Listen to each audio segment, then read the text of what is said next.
I sighed with relief as I clicked send on the vacation request email to my boss. 3 years. It had been 3 whole years since I'd taken an actual vacation. My name is Nicole, I'm 32, and I've been putting every ounce of energy into climbing the corporate ladder at Walsh Marketing Agency. The promotion to senior account manager had finally come through last month, and now I could breathe. 10 whole days, I whispered to myself, scrolling through beach destinations on my laptop. The thought of sand between my toes and nothing more pressing than which cocktail to order next made me giddy. My phone buzzed with Mom's weekly reminder, family dinner tomorrow, 5 p.m., don't be late. The traditional Sunday dinners at my parents' house were non-negotiable. Mom and Dad insisted on keeping the family close, and truthfully, I enjoyed seeing everyone despite the chaos that always ensued with 5 kids running around. The next day, I pulled into my parents' driveway behind my brother Mark's minivan. I could already hear the commotion inside, children squealing, adults talking over each other. My sister Jen's SUV was parked on the street, stuffed with car seats and kids' sports equipment.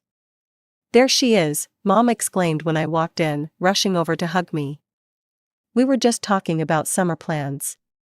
Mark waved from the couch where he was trying to wrangle his youngest son Tommy, who was jumping on the cushions. His wife Lisa was in deep conversation with Jen's husband Paul in the corner. My sister Jen was chasing her toddler down the hallway. Nicole, can you grab Tyler? He's about to pull down the curtains, Mark called out immediately upon seeing me. And there it was. I hadn't even set my purse down, and I was already being recruited for childcare duty. Mark and Lisa had 3 kids, Tyler, 7, Emma, 5, and Tommy, 3. Jen had 2, Lily, 4, and Noah, 2.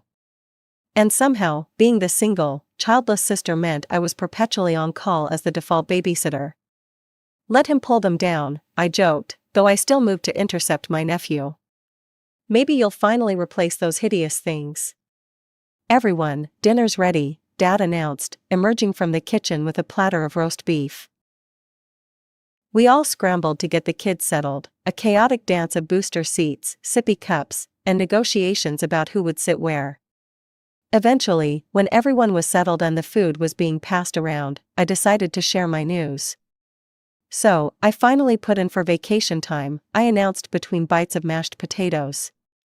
10 days, starting in 3 weeks, I'm thinking somewhere tropical. The table went quiet for a moment before erupting into excited chatter. What timing, Dad exclaimed. We were just talking about a family vacation this summer. Mark leaned forward, we've been planning a trip to Florida. The kids have been begging to go to the theme parks. We should all go together, Mom clapped her hands together. Nicole, you have to come with us. I froze mid-bite. This was not how I had imagined my first real vacation in years, surrounded by family, with the inevitable responsibility of watching the kids while everyone else relaxed. I don't know, I hesitated, I was kind of looking forward to some alone time. Alone time? Jen looked at me like I'd suggested vacationing on Mars. That's so depressing, Nick, vacations are meant to be shared. Remember that trip to the mountains 4 years ago? I countered. I spent the entire time chasing after Mark's kids while everyone else went hiking. That was different, Lisa chimed in, the kids were younger then. They're still kids, I pointed out. Nicole, Mom reached over to pat my hand. We worry about you being alone all the time, it's not healthy. I'm not alone all the time, I defended myself, I have friends, colleagues. But family is different, Dad interrupted. Besides, when was the last time we all went somewhere together? 4 years ago, I repeated, when I ended up being the full-time babysitter. You're exaggerating, Mark said with a dismissive wave, we all pitched in. I raised an eyebrow at him, really? Because I distinctly remember being stuck in the cabin with the kids while you and Lisa went ziplining. We promise it won't be like that this time, Jen said eagerly. We'll take turns with the kids. You won't have to watch them at all if you don't want to. I looked around the table at their hopeful faces. Even the kids seemed excited, though they were more interested in the prospect of a vacation than my participation in it. We've already looked at hotels, Mom added. There's this beautiful resort in Clearwater Beach with pools and activities for the kids. We've already booked our flights and rooms. We're leaving 3 weeks from Friday. You should get on the same flight. I sighed, feeling the weight of their expectations. Every rational part of me was screaming to stick to my original plan of a peaceful solo vacation. But as the evening wore on and more details about the trip emerged, the beachfront hotel, the nearby attractions, the promises that I wouldn't be roped into childcare duty, I found myself wavering. Maybe they meant it this time. Maybe they had realized how they'd taken advantage of me before. Okay, I finally said as we were clearing the dishes. I'll book my ticket and room when I get home tonight. The cheers that erupted made me smile despite my reservations. Maybe this wouldn't be so bad after all. As soon as I got home, I kicked off my shoes and flopped onto my couch, laptop balanced on my knees. 2 hours and several frustrated sighs later, I had booked my hotel room at the same resort as my family. But there was a problem with the flights. The one my family had booked was already full. The best I could do was a flight leaving the following day. I called Mom the next morning on my way to work. I got the same hotel, I told her, but couldn't get on your flight. I'll be coming in Saturday instead of Friday. Oh, that's a shame, Mom said, though she didn't sound too disappointed. But at least you'll be there, we'll save you a spot at the beach. The next 3 weeks were a whirlwind of work wrap-up and vacation preparations. Strangely, neither Mark nor Jen dropped their kids off at my place during this time, something that had become a near-weekly occurrence before. Usually, one of them would text me some variation of emergency at work. Can you take the kids for a few hours, which inevitably turned into an entire evening of babysitting? But now, nothing. Radio silence on the babysitting front. Maybe they really have changed, I said to myself one evening as I folded swimsuits into my suitcase. The thought was both refreshing and suspicious. 3 years of being the family's go-to childcare option had made me skeptical of sudden changes in behavior. With just a week left before departure, I was at my kitchen table making a checklist of items to pack. Sunscreen, hat, beach reeds, charging cables, the usual vacation essentials. My phone buzzed with a notification from my Messenger app. It was a message from Jen, but the preview text made my blood run cold. Mark, Nicole doesn't suspect anything, she actually believes us about. I didn't open the message right away. My thumb hovered over the notification, my mind racing. What didn't I suspect? What was I supposed to believe? Before I could decide whether to open it, another notification popped up. This message was deleted. Too late, I'd already taken a screenshot of the notification. I stared at the captured text again. Mark, Nicole doesn't suspect anything, she actually believes us about not having to watch the kids. Can't believe she fell for it again. Mom and Dad are totally on board with the plan too. We'll all get to relax while she's stuck with the brats. The message cut off there, but it was enough. My family, my entire family, had been plotting to use me as free childcare all along. The promises, the assurances that things would be different this time, all lies. I felt a wave of anger rise within me, followed by a strange sense of calm. So that's how it was going to be. Well, two could play at this game. With cold determination, I picked up my phone and called the hotel. Hi, I need to cancel a reservation, I said, reciting my confirmation number. Next, I canceled my flight to Florida.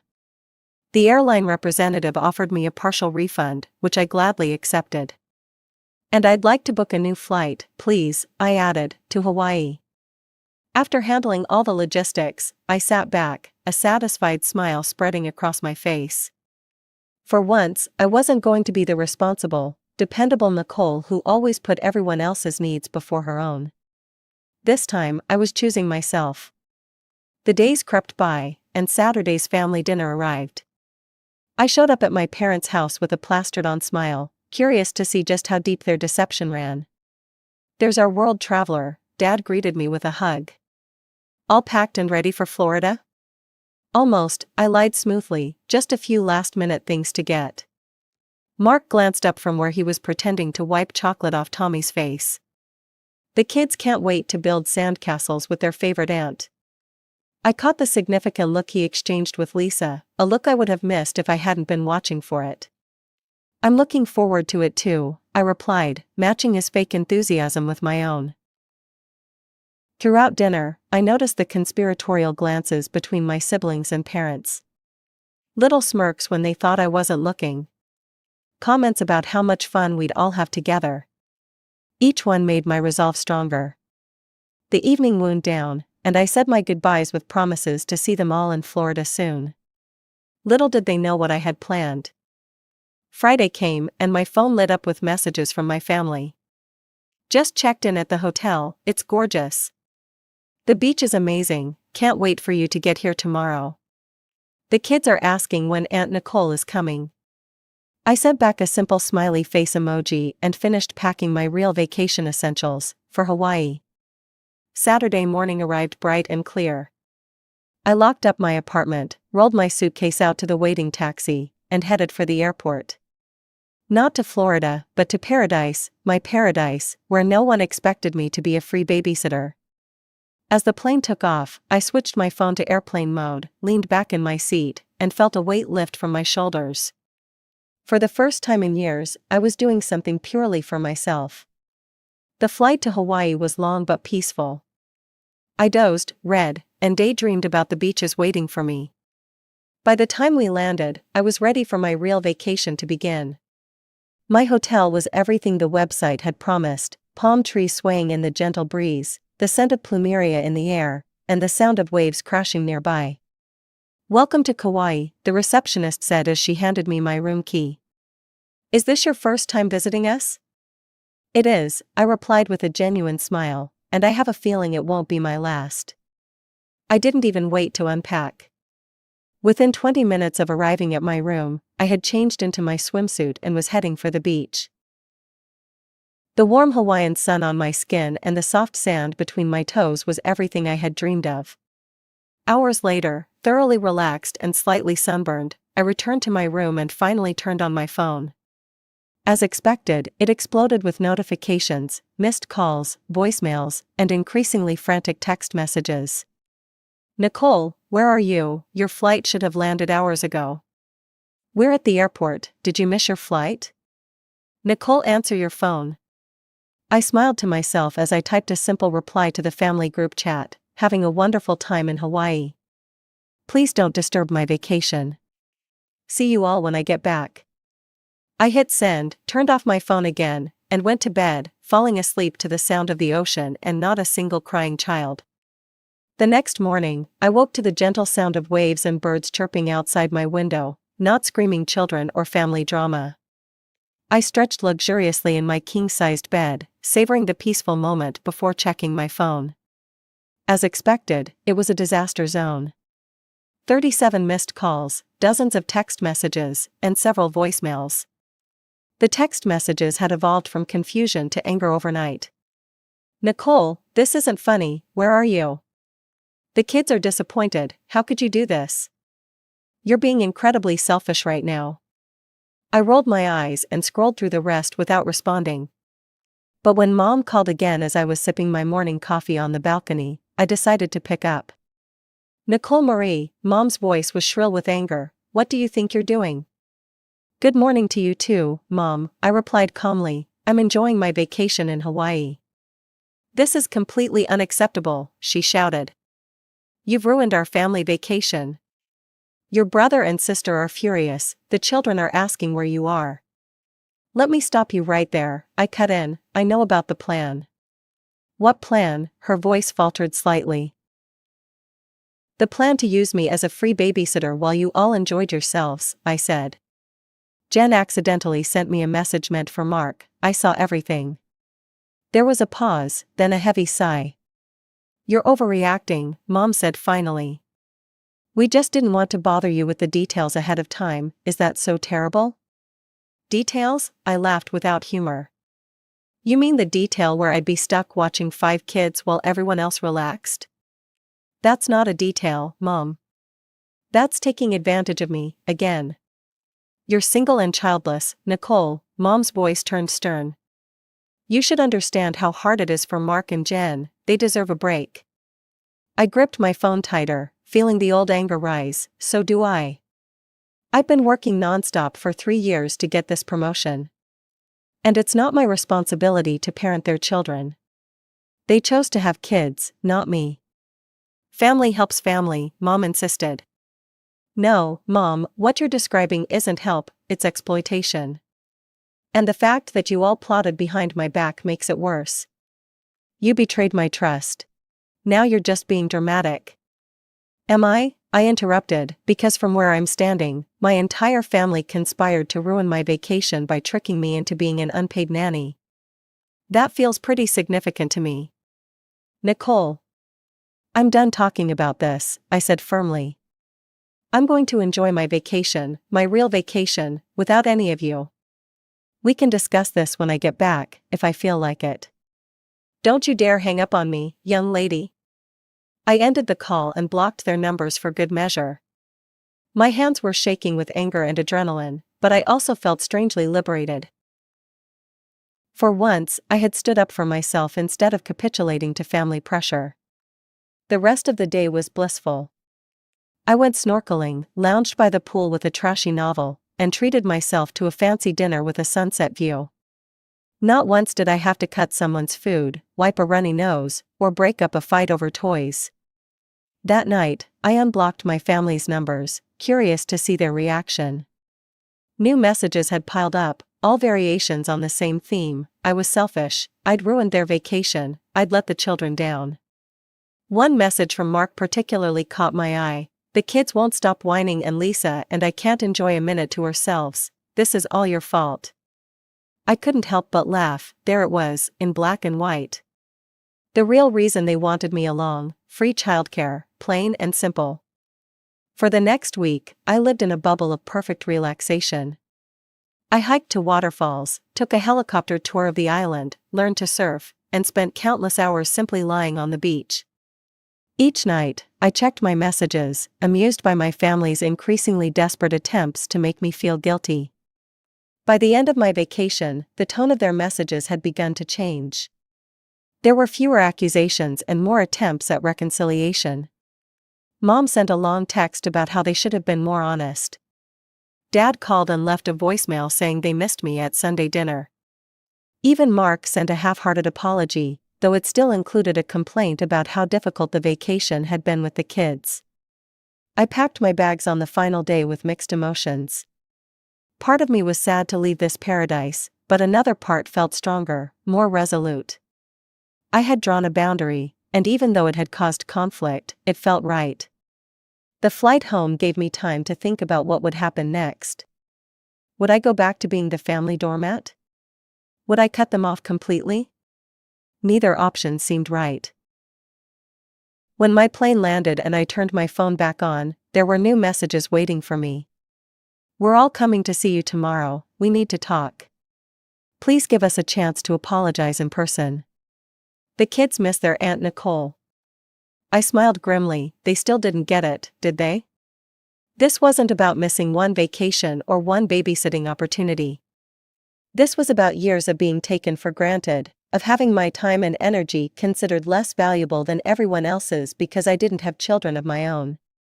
Back in my apartment, I unpacked slowly, savoring the memories of my solo adventure and steeling myself for whatever confrontation tomorrow would bring.